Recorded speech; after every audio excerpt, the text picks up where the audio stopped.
ഒരു കമ്പനിയിൽ 10 ജോലിക്കാർക്ക് ഒരു സൂപ്പർവൈസറുണ്ട്. 330 പേരുള്ള കമ്പനിയിൽ എത്ര സൂപ്പർവൈസർമാരുണ്ട്? ഒരു കമ്പനിയിലാകെ 330 പേരാണുള്ളത്. അതിൽ 10 ജോലിക്കാരെ എടുത്താൽ അവർക്കൊരു സൂപ്പർവൈസറുണ്ട്. നമ്മളെന്താ കാണേണ്ടത്? അവിടെ എത്ര സൂപ്പർവൈസർമാരുണ്ട്? അപ്പോൾ നമ്മൾ ഒരു ഗ്രൂപ്പ് എടുക്കുക, ഒരു കൂട്ടത്തിൽ എന്താ ഉള്ളത്? 10 ജോലിക്കാരെടുത്താൽ അതിൽ 10 സ്റ്റാഫിനെ എടുത്തു കഴിഞ്ഞാൽ അതിൽ ഒരാൾ ആ 10 പേർക്ക് ഒരു സൂപ്പർവൈസറെ കൊടുക്കും.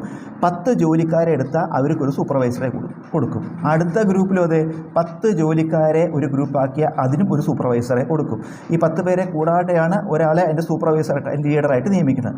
അങ്ങനെ ഓരോ ഗ്രൂപ്പിലും 10 ജോലിക്കാരും ഒരു സൂപ്പർവൈസറും ഉണ്ട്. അതായത് ഓരോ ഗ്രൂപ്പിലും എത്ര ആളുണ്ട്? 11 വീതം ആളുണ്ട്. ഇങ്ങനെ ആകെ അവിടെ എത്ര പേരുണ്ട്? ആ കമ്പനിയിൽ 330 പേരുണ്ട്.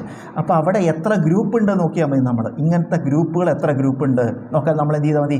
330 എത്ര 11 ഉണ്ട് നോക്കിയാൽ മതി. 330നെ 11 കൊണ്ട് ഹരിക്കുക. 330/11 ഹരിക്കുമ്പോൾ 3 11 33 0. അപ്പോൾ അവിടെ എത്ര ഗ്രൂപ്പ് വരും?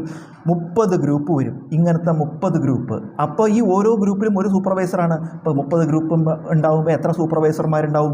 30 സൂപ്പർവൈസർമാർ ഉണ്ടാകും.